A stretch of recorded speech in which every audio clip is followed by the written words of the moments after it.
At ano na ang mangyayari tapos ito, cancellation method? Well, unang-una po, no, ang sabi ng hukuman talaga, unable to stand trial. Dalawa po yung inability na yan. Yan ay physical o di naman kaya mental. Now, kung physical, ang sabi naman po ni Kitty Duterte ngayon, mukhang malakas ang tatay mo. So, hindi po yung physical. Pero pag sinabi namang mental, hindi naman po ibig sabihin yan na wala na sa tamang pag-iisip si Tatay Digong. Siya'y 80 anyos at alam naman natin na kapag ito'y 80 anyos ka na, medyo limot-limot ka na. At kapag ikaw ay limot-limot na, hindi mo talaga maintindihan kung ano yung mga paradang sa'yo at hindi ka talaga magkakaroon ng pagkakataon na depensahan ang iyong sarili.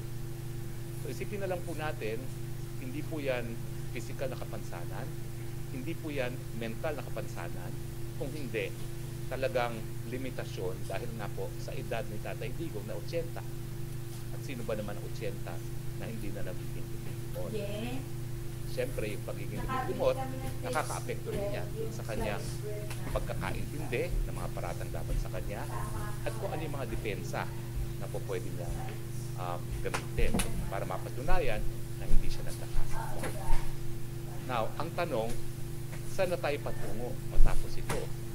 Walang sabi po ng hukuman, hindi sila mag-i-schedule hanggang hindi ma-resolve yung mga iba pang mga pending na motions na nakabindin at mukhang hindi sila makakapag tuloy ng pagbibista ng confirmation of charges kung talagang wala sa tamang kakayahan ang Tatay Digong na harapin ang mga paratang sa kanya. Nag-issue rin ng statement itong si Hoffman, lead counsel, at inulit niya sa pangatlong pagkakataon na ang dahilan kaya hindi nga siya po pwedeng humarap sa kanyang paglilitis ay totoo. Yan ay napatunayan na gamit ang siyensya at mga dalubhasa. So, pinasisinungalingan niya yung mga paratang ng mga biktima na umiiwas lang sa paglilitis si Tatay Digong at inulit niya na yung pagkakabalik ni Tatay Digong sa pamamagitan ng interim release ay nakasalalay sa kasunduan sa gobyerno ni Marcos.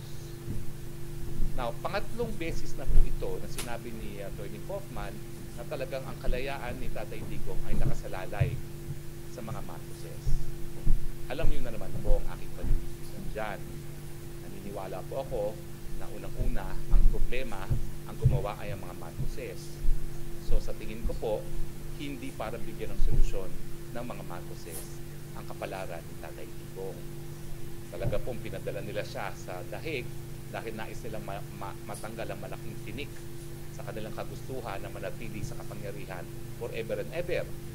Isang bagay na kamuntik na nagawa ng kanyang ama na antala lamang dahil nga sa People Power 1 na ginagaya ngayon sa iba't ibang parte ng daigdig, ginaya sa Eastern Europe, ngayon ginagaya sa Indonesia, sa Ethiopia at iba pang mga lugar. Pero, ang tanong, talaga bang wala ng ibang solusyon para mapalaya si Tatay Digong?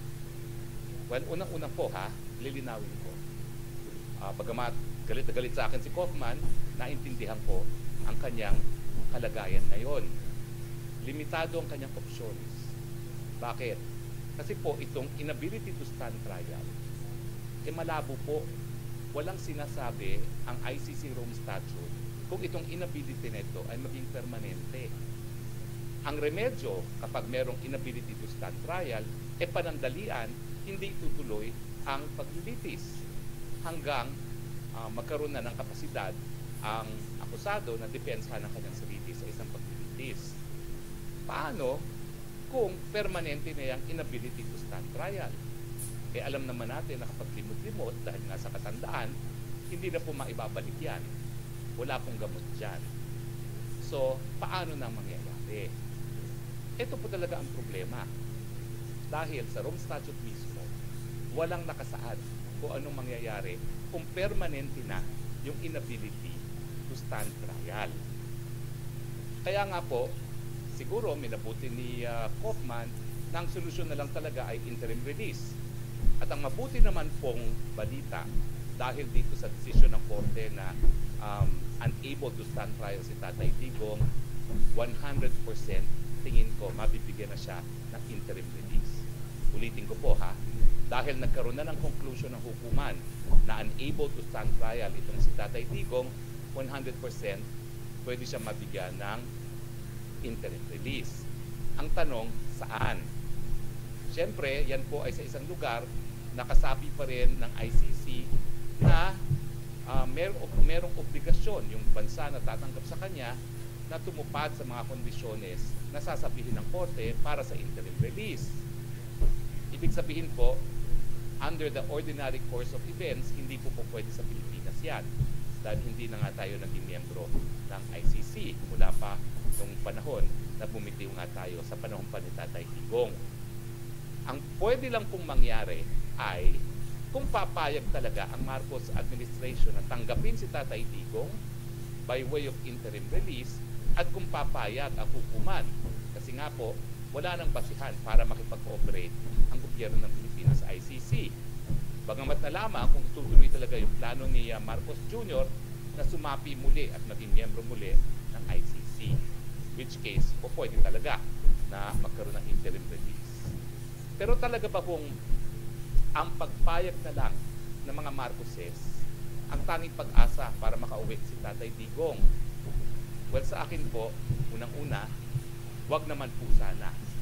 Dahil sila nga ang gumawa ng problema, ayaw ko naman na sila rin ang magbibigay ng solusyon, bagamat yan ang sinasabi ni Amy Marcos. Dahil ang kapatid niya ng pakulong, siya naman daw ang gagawa ng paraan para mapalaya si Tatay Digong. Sinabi ko na rin na siguro ang pagkakakilala ko kay Tatay Digong, kahit ang katumbas niya ay kalayaan niya o pagbabalik sa Pilipinas, baka mahirap matanggap ni Tatay Digong yung paghingi ng pabor para magkaroon ng utang na loob sa mga Marcoses, yung kanyang pagkakabalik sa kanyang lupang sinilangan, lalong-lalo na sa Davao. So meron pa bang mga ibang pamamaraan para mapalaya si Tatay Digong? Samantalang, gaya ang aking sinabi, tahimik ang Rome Statute kung yung inability to stand trial ay maging permanente. Ang aking paninindigan, meron po. Totoo po, naghihimasok ako ngayon. Aminado ako naghihimasok. Pero paghihimasok ko naman po kasi ay dahil, number one, naniniwala po ako sa liderato ni Tatay Digong. Naging tapat ako maglingkod sa kanya at naniniwala po ako na kaya mahal na mahal si Tatay Digong ay hindi lang dahil siya sa kanyang personalidad, kung hindi pinakita niya ang isang liderato na nagbibigay solusyon sa problema ng taong bayan. Ibig sabihin, itong aking mga mungkahi naman po ay dahil na rin sa aking pagmamahal, pagrerespeto at pagnanais na mapalaya rin si Tatay Digong.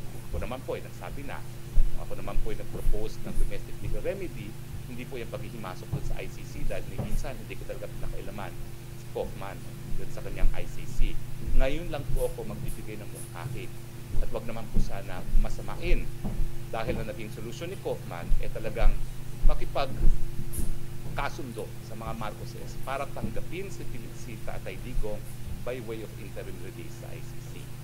O pwede po yan, kaya nga lang po, hindi naman garansyado na papayag din ng hukuman. Una. Pangalawa, bagamat sinasabi natin na baka limot-limot na si Tatay Digong, alam ko po kung siya hindi limot-limot pa at talagang maninindigan, hindi po siya papayag na magkaroon ng utang na loob sa mga Marcoses. So ano po ang aking solusyon? Well, nakasaad din po yan sa Rome Statute. No? Magsasalamin po ako. Now, nakasaad po kasi sa Rome Statute talaga na itong inability na humarap sa paglilitis ay dahilan para talagang matigil ang paglilitis. Okay? Now, ang tanong, paano nga kapag ang inability to stand trial ay permanente? Ibig ba sabihin yun? Forever na siyang nakakulong o di naman kaya forever siyang naka-interim release sa ibang bansa? Kasi po pwedeng mangyari po yung kay Tatay Digong, may interim release either sa France, sa Belgium, sa Netherlands o sa Japan, pero siyempre hindi yan ang gusto ni Tatay Digong. Gusto niya makauwi sa Pilipinas. Ang aking mungkahi, subukan lamang na ipadismiss na ang kaso. Ipadismiss na dahil nga walang kakayahan si Tatay Digong para tumayo at depensahan ng sarili niya sa isang paglilitis. Sinabi ko na nga kanina, walang ganyang provision sa Rome Statute. So saan natin iaangkulo yung ating motion para ma-dismiss na, no? Well, alam niyo kasi hindi gaya ng Batas Pilipinas na kapag wala na sa tamang pag-iisip ang isang akusado, pwede na ma-dismiss ang kaso. Walang ganyang provision sa ICC Rome Statute. Ang pwede lang, masuspend. O di naman kaya, ma-archive. Pero patuloy pa rin ang kaso, hindi ma-dismiss at ang akusado either naka-interim release or nakakulong. In fact, sa Tribunal for Rwanda, meron pong isang tao na talaga wala na sa tamang pag-iisip dahil napakatanda na rin, nandun lang siya sa kulungan kasama ni Tatay Digong, walang nangyayari sa kanya. Now, ang aking paninindigan, bagamat wala po talagang nakasulat na provision para ma-dismiss ang kaso kapag hindi nakakayanin ng akusado na humarap sa paglilitis, meron naman po mga provision na po pwedeng gawing angkor dun sa ating nais mangyari. Unang-una po, nandiyan na nga yung Article 63 na kinakailangan ang presensya ng akusado para nga makonfront yung mga witnesses niya. At yung Rule 135 ng Rome Statute na nagsasabi nga na kapag unable to stand trial, suspendido muna ang proceedings. Pero kapag sususpend mo ang proceedings at naging permanente instability, makatarungan ba yun? Sa tingin ko po, hindi. Kasi ang resulta po dyan, at pinaparusahan mo na yung akusado, miski hindi pa napapatunayan ang kanyang pagkakasala. Di ba po? At yan naman po ay lumalabag din sa karapatan pantao.